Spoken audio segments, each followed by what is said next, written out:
Hello there, students. The lesson that we're going to tackle today is the center radius form of the equation of circle. Learning competency for quarter 2, week 8. The learner illustrates the center radius form of the equation of circle. Objectives. After you learn, you shall be able to identify the center radius form of the equation of circle, and you should be able to write the center radius form of the equation of circle. Let us have a review of what circle is from the dictionary. A circle is a perfectly round shape, and it is a line that is curved so that its ends meet and every point on the line is the same distance from the center.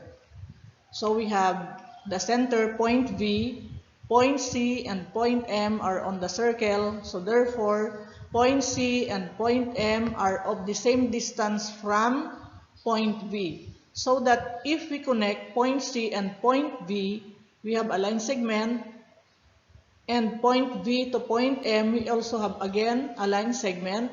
So therefore, the two line segments that we form have the same measure. Okay, we have here another definition from another reference. Circle is a closed plane curve, every point of which is equidistant from a fixed point called the center. So, it has the same meaning, or it has the same thought as the first definition that we had. Again, it says here that every point on the circle, like point E, point M, and point T are on the circle, they are equidistant. They have the same distance from a fixed point called the center. So, the center is a fixed point, and all the points on the circle have the same distance from the center.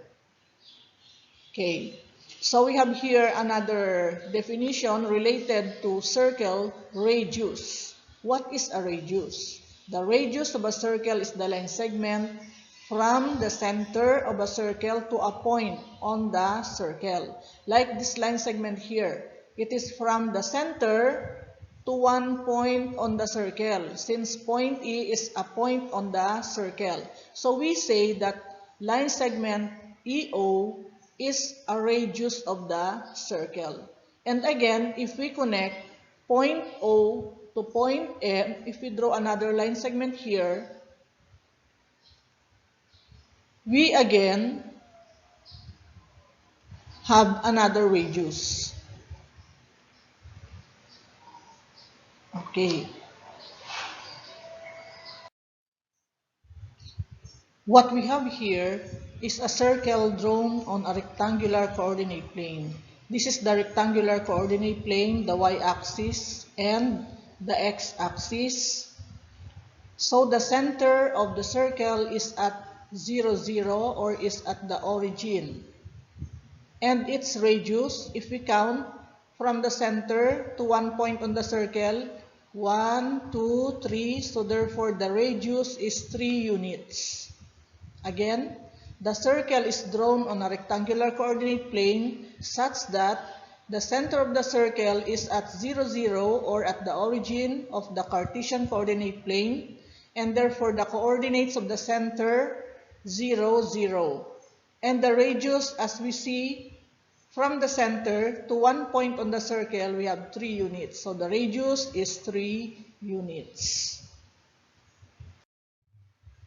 In this slide, we have the distance formula, where D stands for the distance. It's equal to the square root of the square of x sub 2 minus x sub 1 plus the square of y sub 2 minus y sub 1.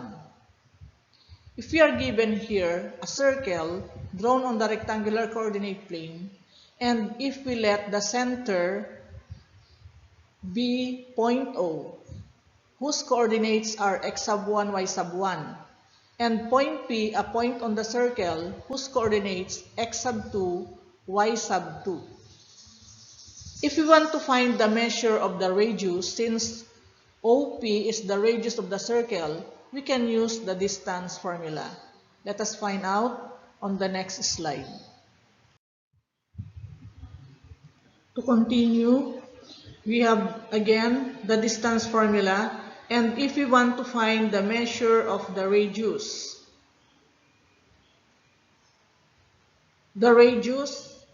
of course, we find the distance from point O to point P. Since this is the radius, we let it be equal to R. And if we manipulate, if we square both sides of the equation, because it is an equation, if we square both sides, since this is already R for radius, this will be squared equal to, if we square this side of the equation, the radical sign will be cancelled with the exponent. So therefore, we have x sub 2 is x. So we substitute copy minus, and x sub 1 is h. So we have h raised to 2. We copy the exponent. Then plus y sub 2. Y sub 2 is y. Minus y sub 1 is k raised to 2. So therefore, we have this equation. R raised to 2 is equal to the square of x minus h plus the square of y minus k. Let us recall the equation that we have generated in the previous slide. It is r raised to 2 is equal to x minus h raised to 2 plus y minus k raised to 2. We only interchange the left side of the equation with the right side of the equation. Actually, this is the center radius form of the equation of circle, where the center is at point HK. Ayan. So these are the coordinates of the center, and we let R be the radius. So in the equation, we see H refers to the x coordinate of the center, and K refers to the y coordinate of the center, and R refers to the radius of the circle.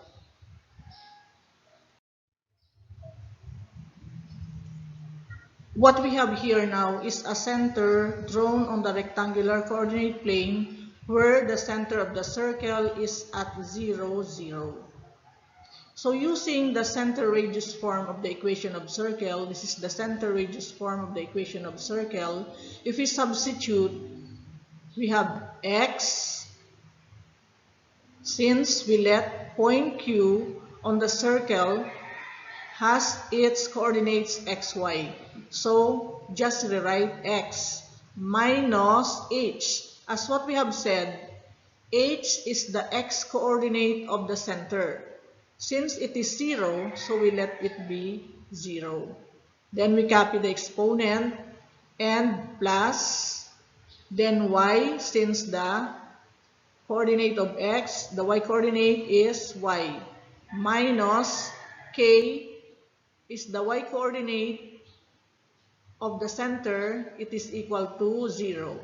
Raised to 2 equal to r raised to 2. If we simplify this, x minus 0 is equal to x. So we have x raised to 2. This is it. Plus, we copy plus, and y minus 0 is equal to y. So we have y raised to 2 equal to r raised to 2. So we say now that the equation of this circle, whose center is the center is the origin, and whose one point is Q at xy. This is the equation of this circle. X squared plus y squared is equal to r raised to 2.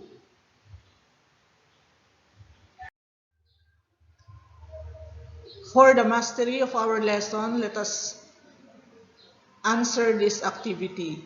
Write the center radius form of the equation of circle.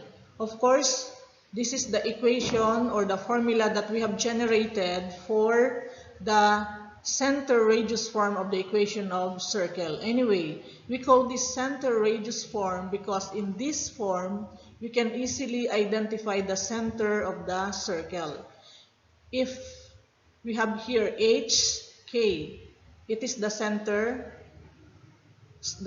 of the circle, and R is the radius of the circle. Okay, so that's why we call it the center radius form of the equation of circle. So from this equation, we can generate the equation of the circle given here. The center is at 2, 1, and the radius is 6 units. So what could be the equation of this circle? So let us find out.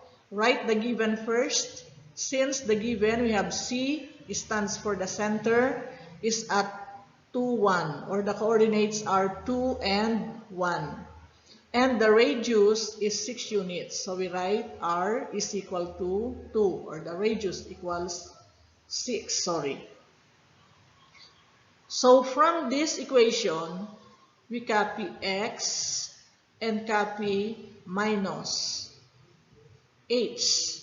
But H, as what we have said, is the X coordinate of the circle or the center. And K is the Y coordinate of the center.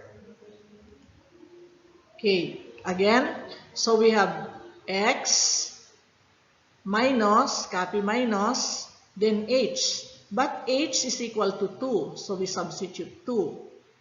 Raised to 2 plus, copy, then copy Y, copy minus K. But K is equal to 1, so we substitute 1. Raised to 2 is equal to R. R stands for the radius, but it is equal to 6, so we have 6 raised to 2. Okay, so the equation of the circle here now is X minus 2 raised to 2 plus Y minus 1 raised to 2 is equal to 36. So we have written or given the equation of the circle whose center is at 2, 1 and whose radius is 6 units. Okay, we have here another problem. Again, we are going to write the center radius form of the equation of circle. This is the circle drawn on the rectangular coordinate plane whose center is at -1, 2, and whose radius is 3 units. Again, we have to write the equation or the standard form. This is actually the standard form of the equation of circle. You have to memorize this. The square of x minus h plus the square of y minus k is equal to r raised to 2. Then we write the given. These are the given. From the figure, the center is at -1, 2. C stands for the center. -1, 2. And the radius is 3 units. Then we write the equation now by substituting. Again, so that you will not be mistaken, always write H is the x coordinate of the center and K is the y coordinate of the center. So let us now proceed. We copy x and then minus h. But h is equal to -1, so we have to enclose it in parentheses because This is minus and we have negative 1. Raised to 2, we copy. Then plus and copy y, copy minus k. But k is equal to 2, so we substitute 2 and copy the exponent. Equal to r. R is the radius, 3 units, so we substitute 3 and copy the exponent. Then we are going to continue simplifying. X minus negative 1, if we remove the parentheses, negative times negative, it will become positive. So this is simplified to x plus 1 raised to 2, we copy the exponent, and then plus y minus 2 is equal to 3 raised to 2 is 3 times 3, we have 9. So the equation of the circle whose center at negative 1, 2 and radius 3 units is the square of x plus 1 plus the square of y minus 2 equal to 9. So remember this, that the center radius form of the equation of circle is the square of x minus h plus the square of y minus k is equal to r raised to 2. That's all for this lesson. Good luck. Thank you, dear students. Hope you learned from this presentation.